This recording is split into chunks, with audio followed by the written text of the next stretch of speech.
की general body meeting घेणं गरजेचं आहे.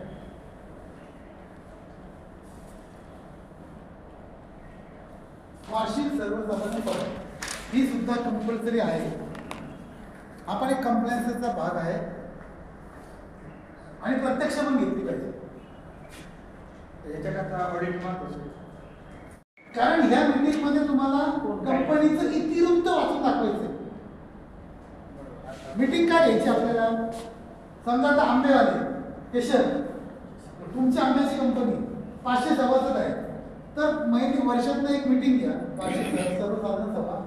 बघा तिथे माहीत दाखवलं समोर सगळे असं हॉलमध्ये 500 सभासद बसले आणि तुम्ही इथे तुम्ही चेअरमन आहे कंपनीचे, चेअरमन आहे नक्की ना? तर तुम्ही चेअरमन आहे, तर ही मीटिंग हँडल कोण करतं माहिती आहे का? कोण करतो? सचिव. चेअरमन मानाचं पद आहे, पण ह्या मीटिंगचं संपूर्ण सूत्र सेक्रेटरीकडे असायला पाहिजे, सचिवांकडे. मीटिंग बोलवणं, मीटिंगची व्यवस्था ठेवणं, मीटिंग मधले मुद्दे तयार करणं, हा चेअरमन बरोबर चर्चा करा, परिपत्रक काढणं, आसन व्यवस्था करणं, संपूर्ण नियोजन हे सेक्रेटरीचं काम आहे. सेक्रेटरी सचिव तुम्ही आहात, हे तुमचं काम आहे. नमस्कार.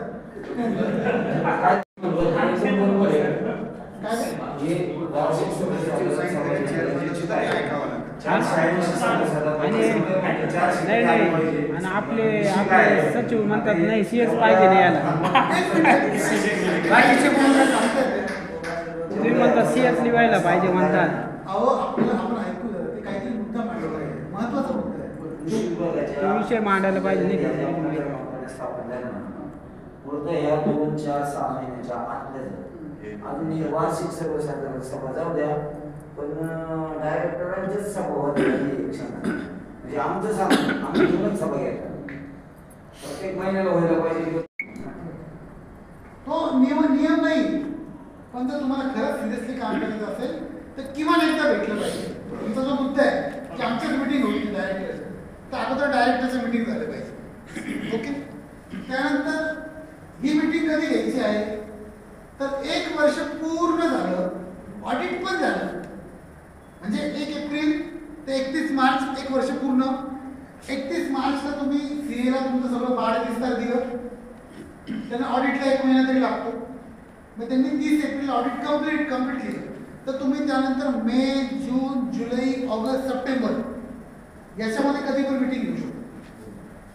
30 सप्टेंबरच्या आत कधी तुम्ही मीटिंग घेऊ शकता. आणि ती मीटिंग 2 गोष्टींसाठी महत्वाची. एक तर गव्हर्नमेंटला पण कळवायचं आहे की आमची मीटिंग झाली, आणि जे सभासद तुमच्याकडे आशा लावून बसले, ज्यांनी 1000 रुपये दिले, त्यांना पण तुम्हाला विश्वास द्यायचा आहे की ज्या कंपनीत तुम्ही 1000 रुपये गुंतवले त्या कंपनीची आज काय परिस्थिती आहे, चांगली वाईटची काय ती तुम्हाला प्रामाणिकपणे प्रांजळपणे त्यांच्या समोर ठेवायची आहे.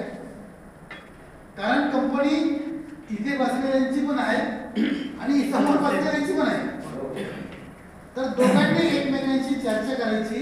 आपली कंपनी आता ह्या पद्धतीने काम करते आहे, पहिल्या वर्षी आपल्याला नफा कमी झाला आहे, त्यामुळे आपण काय करू, या वर्षी आपल्याला समजा 1 लाख रुपये नफा झाला, तर आपण कोणी डिव्हिडंड घ्यायचा नाही, बोनस घ्यायचं नाही, आपण तो लाख रुपये कंपनीकडेच राहू देऊ, ते भांडवल म्हणून वापरू आणि पुढच्या 1-2 वर्ष नफा वाढवू आणि मग आपण बोनस घेऊ. असं कोणी करायचं? एकाने प्रस्ताव मांडायचा संचालकांपैकी आणि दुसऱ्याने त्याला अनुमोदन द्यायचं. तर अनुमोदन दिलं आणि सर्वांना सांगायचं तयार आहात का आपण यावर्षी कोणी डिव्हिडंड घ्यायचं नाही का, हातवर करा. मग सगळ्यांनी हातवर केला तर मग आवाजी मतदानाने तो ठराव मंजूर करायचा. मग तुम्ही सेक्रेटरी, तुम्ही रजिस्टरमध्ये लिहायचं की आपल्या कंपनीला झालेला प्रॉफिट आपण डिव्हिडंड म्हणून वाटप न करता, लाभांश म्हणून वाटप न करता आपण ते भांडवल म्हणून वापरण्याचं जनरल बॉडी मीटिंग मध्ये ठराव संमत झालेला आहे. हे का करायचं? कारण हे गव्हर्नमेंटला पण सांगायचंय आणि पुढच्या वर्षभरात तुम्हाला कोणी विचारलं काय झालं आपल्या कंपनीचं काय, आम्ही 1000 रुपये झाले आम्हाला काय माहितीच नाही, त्यांना ते ठराव लागतं. पहिले विचारायचं तुम्ही मीटिंगला आले होते का, ते म्हणते आम्ही नव्हतो आलो, मग मीटिंग मधलं ठरवलं. क्लिअर. जितकं तुम्ही रेकॉर्ड मेंटेन कराल तेवढं पारदर्शकता टिकून राहील. जिथे पारदर्शकता तिथे विश्वास. जिथे रेकॉर्ड नाही तिथे पारदर्शकता नाही, जिथे पारदर्शकता नाही तिथे विश्वास नाही, जिथे विश्वास नाही तिथे तुमचं सगळं बंद होणार. आता याच्या संदर्भात काय प्रश्न असतो विचार. शेतीपणे चालवण्यासाठी काय काय करणं गरजेचं आहे ते विषय आपल्या आजचे होते. तुम्हाला सर्व प्रश्नांची उत्तर मिळाली का? अजून काही प्रश्न राहिले का? कुठलाही प्रश्न असतो तर विचार. कंपनी कशी चालवायची या बाबतीतला कुठला प्रश्न विचार. कंपनीमध्ये आता अध्यक्ष त्यांनी नंतर फॉलोअपच नाही घेतलं तर मग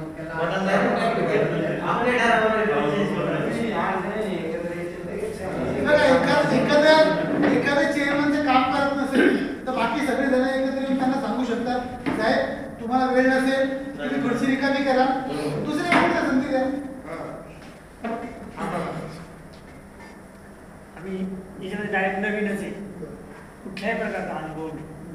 आपण म्हणजे 2 रुपये आधी समजा आम्ही हा जो राईस आहे त्यांचा 60 रुपयाला घेतलाय, तर तो त्याच्यापेक्षा 2 रुपये जास्त शेतकऱ्याला गेले पाहिजे ना. म्हणजे कंपनीला जाणार काय हा काय नक्की काही कळत नाही.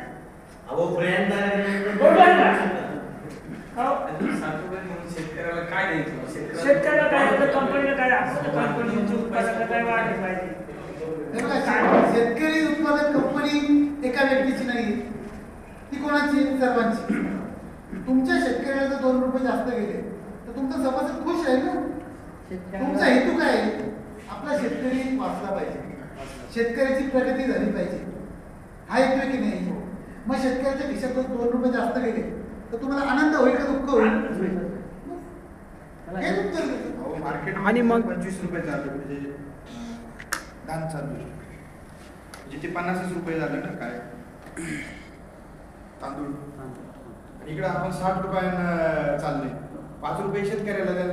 ही कंपनी ही हा मूलभूत आहे माझा. नेमकं शेतकऱ्याला किती कंपनी किती हा मूलभूत प्रश्न आहे. तुम्हाला प्रॉफिट किती आहे ते पहिले बघा. समजा तुम्ही 50 रुपये तांदूळ घेतला शेतकऱ्याकडनं, विकता कितीला आहे तर ते तुम्ही नाही ठरवायचं. मार्केटचा रेट काय चालू आहे आपण ठरवणार आहे. आणि मार्केट बघायचं तर इतर कॉम्पिटिटर काय रेटने विकतात ना. आता ते केशर आंबा आहे, ते म्हणतील मला 1000 रुपये किलो विकायचं म्हणून चालणार आहे तो. त्यांना केशरचा मार्केटचा रेट बघावा लागेल, इतर लोक काय रेटने विकतात. मग तो रेट बघितल्यानंतर तो झाला रिटेलचा रेट, मग त्याचा खरेदीचा रेट काय आहे तो बघायचा आहे. दोघांच्या मध्ये आपल्या कंपनीला प्रॉफिट किती आहे, खर्च किती जाणार आहे, हे गणित चेक करायचं आहे. याला म्हणतात विक्री व्यवस्था. जाहिरातीचा खर्च ऍड करायचा, त्याच्यामध्ये पॅकिंगचा खर्च असेल, वाहतुकीचा खर्च असेल, माणसांचा खर्च असेल, लेबर. हो सर, आता याच्यामध्ये एक लक्षात आलं का सचिवाची खूप मोठी जबाबदारी आहे. आता बऱ्याच कंपन्यांचे सचिव फक्त नावाला नोंदले गेले किंवा नाव दिले गेलेले, पण खऱ्या अर्थाने जर आपल्याला कंपनी चालवायची असेल तर तो सचिव तेवढा टॅलेंट पाहिजे. तर मग आपल्याला अशी कुठं प्रशिक्षणाची व्यवस्था आहे का त्याला ते सचिव प्रशिक्षण आपण देऊ शकतो? आम्ही देतो, आमची कंपनी देते. तुम्ही आत्ता पैशाचा विचार करू नका. तुमच्यामध्ये जर जिद्द चिकटी असेल ना तर आम्ही फ्री मध्ये देऊ. तुमची तयारी आहे. पैसा हा दुय्यम भाग आहे. तुम्ही किती तयारी दाखवतात, तुम्ही मानसिक दृष्ट्या किती कणखर आहात, तुमच्यामध्ये प्रगतीची भूक किती आहे हे महत्वाचं आहे. आम्ही सांगू सर आज फ्री ट्रेनिंग देतो, आम्हाला 1 वर्षाचे पैसे देतो, आम्ही बघू की तुमच्यामध्ये खरं ती जिद्द चिकाटी आहे का ते दिसलं पाहिजे. सर सीएनचं याचं सचिवचं म्हणणं असं राहतं का हे लिखाण काम आहे ना हे सीएचं राहते नाही का, हे सचिवचं नाही राहत, हे प्रोसिडिंगचं वगैरे नाही का. तर हा ही बाहेरची व्यक्ती हा असं तर सचिव ही कंपनी मधली तर म्हणजे सर हा कॉन्सेप्ट आहे कंपनीचा आहे, संचालक आहे, आणि secretary. concept teamwork येते. नाही बरं का, जो विषय आहे ना तो आमच्या याच्यात चालू आहे, त्याच्यामुळे तो व्यक्त करतोय. आमचं फेस टू फेस माणसं आहेत, आम्ही समोरून सगळे आहेत नाही का. तो विषय हे बघा, सीए म्हणजे काय, चार्टर्ड अकाउंटंट. त्याला मराठीमध्ये म्हणतात लेखापरीक्षक. तर सीए हा स्वतंत्रपणे त्याचं स्वतःचं प्रॅक्टिस करतो, तो त्याचे सर्व्हिसेस देतो, तो त्याचे पैसे कमवतो. त्याची एक स्वतंत्र फर्म आहे. तुम्ही त्याच्याकडे गेले तर तुम्ही त्याच्यासाठी ग्राहक आहात. तुम्ही जेवढं काम सांगितलं तो काम करून देणार, त्याची फी घेण्याची. तर सीए हा स्वतंत्र व्यक्ती, स्वतंत्र संस्था आहे. क्लिअर? आता राहिला प्रश्न तुमचा सेक्रेटरी. तर सेक्रेटरी हा तुमच्या कंपनीमध्ये ऑफिशियल लिगली अधिकृत सचिव आहे. अधिकृत ऑन पेपर. तर त्या जबाबदारीमध्ये त्यांना त्या भूमिकेमध्ये राहणं गरजेचं आहे की त्यांनी जर ते पद स्वीकारलंय की मी या कंपनीचा सेक्रेटरी आहे, त्यांनी जबाबदारी घेतली आणि शॉल श्रीफळ घेतलं आणि सत्कार स्वीकारला, तर त्यांना ती जबाबदारी पार पाडायची. नाही तर तोपर्यंत त्यांचा सत्कार करूच नका. शॉल श्रीफळ देताना पहिले त्यांना अगोदर यादी दाखवा, ही 25 कामं आहे, ही तुम्ही करणार का, हे करण्यासाठी तुमचे खांदे सक्षम आहेत का, ही जबाबदारी तुम्हाला पेलवणार आहे का. त्याचं म्हटलं यस, तर त्यांचा सत्कार करा आणि ती जबाबदारी त्यांना. सचिव आणि चेअरमन हे कोणी निवडलेले? तुम्हाला एक पदाने निवड करायची.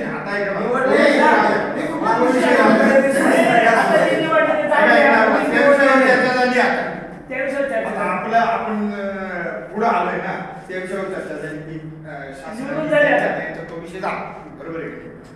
आता आपण नाही ना, तो सेक्रेटरी म्हणजे सचिव असेल, बाकीच्या सगळ्यांना कामं लावणारा किंवा कामं करून घेणार, बरोबर आहे. पण मग त्याला जर आता आम्ही धान खरीद करतोय, त्याला जर काटा लावून जर उचलायची पाळी आली तर उचलू द्या. मी तुम्हाला काय बोलतो, सगळ्यांनी चेअरमॅनने उचललं पाहिजे. चेअरमॅनने उचललं पाहिजे. आज सगळ्यांची मदत लागणार आहे. तुमचं जे मत आहे ना, सचिवांनी केलं पाहिजे. वैयक्तिक सचिव म्हणून नाही सांगत, आपणच निघलेले आहे. आणि 2 महिन्यात आपण त्याच्या कार्यक्षमतेबद्दल जर प्रश्नचिन्ह निर्माण करणार असू तर मग कुठेतरी आपलं चुकू आहे. प्रत्येकाला 2 महिन्यात तुम्हाला 2 महिन्यात कळलं कार्यक्षम मग अगोदर निवडून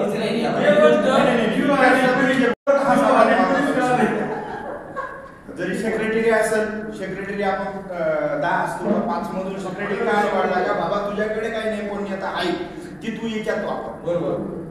किंवा चेअरमन असेल का बाबा तुझ्याकडे काही जे गुण असतील तू याच्यात वापर, बरोबर. बाकीचे राहिलेले जे काही आहे त्यांनी त्या सपोर्टनं काम करणं. सर यांचं असं म्हणणं आहे का सचिवचं काम सगळ्यांनी मिळून करायला पाहिजे, बरं का सर. हो सर यांचं असं म्हणणं आहे की सचिवचं काम आहे ना सर, सचिवचं काम आहे ना का सगळे मिळून करायला पाहिजे असं त्यांचं म्हणणं आहे. आपण शांतपणे बोलू, आपापसात बोललं तर काही चर्चा नाही. मला तुमचे मुद्दे कळाले, मी फायनल वेळ पण झाले. हो सर. सेक्रेटरी असो किंवा चेअरमन, जोपर्यंत तुमच्या कंपनीकडे चांगले पैसे येत नाही की तुम्ही कर्मचारी निर्माण, कर्मचाऱ्यांचा पगार द्या, इतकी जोपर्यंत तुमची आर्थिक बाजू भक्कम होत नाही तोपर्यंत सर्व 10 संचालकांनी सगळी कामं करायची, झाडं सुद्धा मारायची, बरोबर. मी चेअरमन तुम्ही सेक्रेटरी हे म्हटलं तर मग टीम वर्क होणार नाही. जोपर्यंत आपण कर्मचारी मिळत नाही तोपर्यंत पद बाजूलाच ठेवा. तुम्ही सगळे कर्मचारी म्हणून काम करा, 100%. सगळे.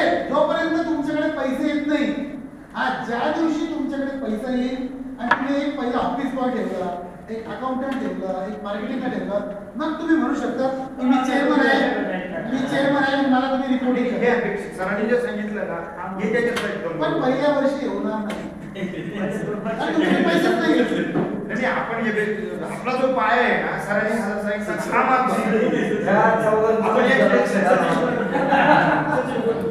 सचिव ते अध्यक्ष आणि हे बघा, काय दोन कोटी विचारले तर बाकी करून घ्या. असं नाही. तुमचा जो मुद्दा होता की अकार्यक्षम लगेच तुम्ही 2 महिन्यात ठरवू शकता. बरोबर. किमान त्यांना जेव्हा तुम्ही अपॉइंट करता, नेमणूक करता, तेव्हा त्यांना नेमणूक पत्र द्या की साहेब आपल्या कंपनीमध्ये तुमची सचिवपदी नेमणूक करण्यात आलेली आहे आणि हा तुमचा कार्यकाळ या दिवसापासून या तारखेपर्यंत. त्या नेमणूक पत्रामध्ये कार्यकाळाचा उल्लेख करा. 1 वर्ष, किमान 1 वर्ष. 1 वर्षामध्ये तुम्हाला कोणीच नाही म्हणू शकत. आणि तुम्हाला पण तुमचं कौशल्य नैपुण्य दाखवण्यासाठी 1 वर्ष. आणि 1 वर्षानंतर जर तुमच्या अकार्यक्षमतेवरती जर कोणी शंका घेतली तर मग ते ठराव पास करून ही पद्धत असते काम करण्याची. अध्यक्ष सचिव मी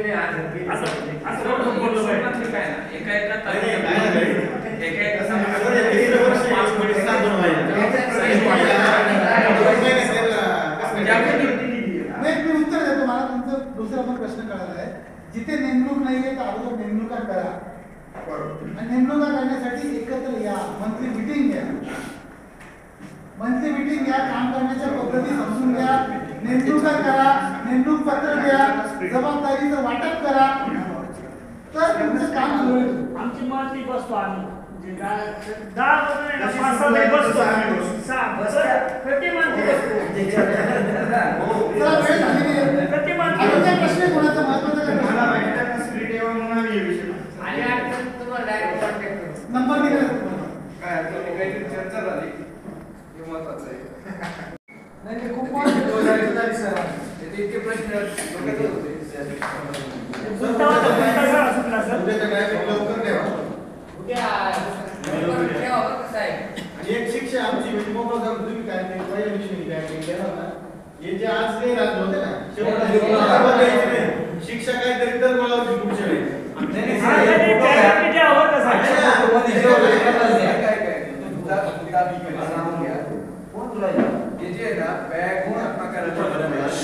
त्यामुळे आता ते मला सांगून आपण कशी सरांना नाही, तो काय विषय ना, बरं का काही तर हे दरवेळेस आहे ना, हे ना पहिल्या दिवशी हायले लावून दुसऱ्या दिवशी टायमिंग आहे ना, सर्टिफिकेटसाठी. हे बघा, तुम्ही सर्टिफिकेटला काहीतरी प्रोग्राम आहे, तुमचा 3 दिवस कंप्लीट आहे का? काय आता त्याच्यातला विषय असा आहे की जे इथं राहणार ते पुढे जातात.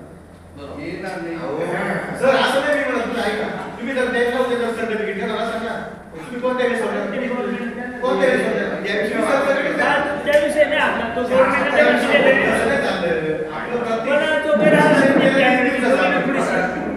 आता तिच्यात अडचणी कशा असतात. आता आपल्या कार्यालयाने आम्हाला सांगितलं, ग्रामीण कार्यालयाला की आपल्याला 50 लोकांचं प्रशिक्षण घ्यायचं. त्यांचं पत्र आम्हाला प्रोसेस कसे असते समजून आम्ही काय केलं, 50 लोकांचं नियोजन केलं. 50 लोकांची भोजन व्यवस्था, राहण्याची व्यवस्था, लेक्चर, ही सगळी व्यवस्था केली. मी हे व्यवस्था केल्यावर पैसे लागतात का? मग यांना जर सर्टिफिकेट नाही दिलं तर पैसे कुठं नाही असा विषय येऊन जातो. काय तुम्ही असं याचा अर्थ असं झाला नाही, असं मी केले पण सर्टिफिकेट याचा अर्थ न प्रशिक्षण करता सर्टिफिकेट भेटतं. असं उघडकीच झालं, काही पैसे देऊन घेतात. एखादी डिग्री मोठे नेते कशा करतात, डिग्री पण आम्हाला करतात, तिच्या शिक्षण नाही. तिच्यात ऐकून घ्या. 50 लोकांपैकी 30 लोक आले तर मग आपलं प्रशिक्षण चालू करतात. आपण सकाळी पहिल्या दिवशी हा ते 30 त्यामुळे आपण ते चालू केलं नाही, ते केलं. मग ते एवढं झालं म्हणजे आपलं पोटा झालं ना.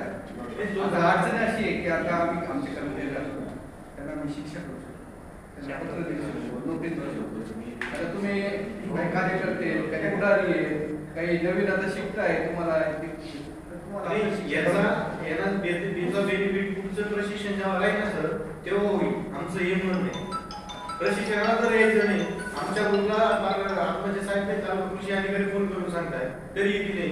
बरं, 1 दिवस पहिल्या दिवशी आमच्या क्लास 1 दिवस पहिल्या दिवशी आला, 1 दिवस आले ग्राम केला, त्याला सर्टिफिकेट दिलं. तो आम्हाला उद्या म्हणणार तुम्ही काय केलं, हे तुमच्या आधी सर्टिफिकेट आणले. तो नाही प्रॉब्लेम. त्यांचं म्हणणं काय आता हे नांदगावचे शेतकरी यांचं मला मगाशी यांचं म्हणणं असं होतं आमचे इथं 5 लोक पाहिजे. मी पहिल्या दिवसापासून आता आता त्या 4 जणांना खरोखर सर्टिफिकेट नाही दिलं पाहिजे. नाही देणार ऐका ना, ऐका ना. जे हाताने- हा, जे हे का माहिती का हे पुढच्या वेळेस पुढच्या प्रशिक्षणाला टक्केवारी कमी आता आपण कमी झाली. आता याच्यातून एक मार्ग काढू, जेवढे उपस्थित आहेत त्यांना सर्टिफिकेट का? बघ हे नाही कशी सरांना नाही, नाही, का माहिती का सर? आता जरी सांगितलं, पुढच्या वेळेस आहे ना टक्केवारी कमी होत चालली प्रशिक्षणाची. प्रत्येकाला हे शेवटच्या दिवशी आम्ही उपवास करायचा. हे सर्टिफिकेट काय म्हणजे त्या अग्रेसिव्ह झाले किंवा पुढे गेले असं तो वाटतं. हेतू नाही झाला. तो हेतू नाही झाला. त्याचा अर्थ मी पुढे बघा, पुढच्या वेळेस त्याला एक पुढच्या वेळेस नाहीच दिली बा आपल्याला जाणं गरजेचं आहे. एक दिवस थांबलं गरजेचं आहे. हे त्याला जाणीव होईल. उपस्थिती राहील. हा. बघा आता उदाहरणार्थ आमच्याकडे पोखराची ट्रेनिंग झाली कृषी सहाय्यक 3 दिवसाचं जे नियोजन 5 दिवसाचं नियोजन जे करणार आहे मायक्रो प्लॅन खेडेगाव त्यांचं आपण 9 बॅचेस घेतले. आपण काय केलं 9 ते 10 9ला त्यांना बोलवलं होतं 10 त्यांची शेवटची वेळ होती. 10 नंतर जे जळगावहून जरी आलेले होते ते त्यांना सगळ्यांना परत केलं. पहिल्या बॅचला दुसऱ्या बॅचला तसंच केलं. तिसऱ्या बॅचपासून सगळे आले वेळेवर. आमची अडचण अशी आहे तुमच्यावर असा अंकुश नाही ना आमचा म्हणजे आपल्याला कमीत कमी तिथं 3 तास आणि 2 तास 5 तास 9 5 13 म्हणजे 1 वाजेला साधारण तर आपण कमीत कमी म्हणून तरी आपल्याला 12 साडेबारापर्यंत तिथं पोहोचू असं आपल्याला यायचं. अर्ध्या तासात जेवण करायचं आहे 1 ते 2 2:30 पर्यंत लेक्चर होतं. अर्धा तास आपल्याला 3 साडेपर्यंत असं नियोजन आहे. तर 9ला या कोणी बाहेर दिसलं नाही म्हणजे आज हॉस्टेलला किती लोक राहतात मुक्कामाला किती 1 2 हो हात वर करा तुम्ही करा ना वर. तुम्ही इथंच आहेत ना म्हणजे नाशिकमध्ये म्हणजे लगेच 3-4 लोकांचा प्रश्न आहे आणि अजून कोणी येणार असेल ऐका ते आपले रजिस्ट्रेशन झालेलं आहे जे आज आलेले किंवा येऊ शकेल तर उद्या त्यांना यायची इच्छा असेल त्यांना बोलून घ्या 9 वाजेपर्यंत तुमच्या कंपनीचे लोक वगैरे म्हणजे कारण की तिथे कसं मोटिवेशनल व्हिडिओ आहे. आपण जेव्हा शासकीय टूर म्हणतो पण आपली गोष्टी दाखवण्यात त्यांचा एक वेगळा राहतो. तुम्ही वैयक्तिक जाल तेवढं तुम्हाला एंटरटेन एवढं करत नाही. आम्हाला आजची वेळ होती आपल्याला आजची वेळ मिळाली नाही आपल्याला उद्याची वेळ मिळाली असं राहतं. आणि आम्ही 8 दिवसांनी त्यांना मेल केला होता पण मिळाली आजची वेळ आपल्याला आपण मधल्या दिवशी घेत असतो कशी विजय पण आजची वेळ मिळाली म्हणून आपल्याला उद्या तर सगळ्यांनी आज संधी चांगली मोठी कंपनी बघायची आणि एक व्हिडिओ असतो त्याचं मार्गदर्शन आपल्याला असतं तर नक्की बघा. तर ठीक आहे आज आपण थांबवतोय तर पूर्वी आपण आज आपल्याला 3-4 तासांपासून मनोज दंडेगवाड सर अगदी बारीक सारी गोष्टी सांगतात बेसिक आणि तुमच्या मनातल्या बऱ्याचशा नक्कीच दूर झाल्या असतील पुढील वाटचालीसाठी नक्कीच तुम्हाला तर आपल्या सर्वांच्या वतीने आणि प्रादेशिक कृषी प्रशिक्षण संस्था रामे यांच्या वतीने आणि आपल्या संस्थेच्या वतीने खूप खूप आभार मानतो. व्यस्त कार्यक्रमातून आपल्यासाठी वेळ काढत असतात तर त्यांनी खूप मनपूर्वक धन्यवाद. आणि जर तुम्हाला कोणाला बोलायचं असेल की आजचं कसं वाटतंय 2 मिनिटात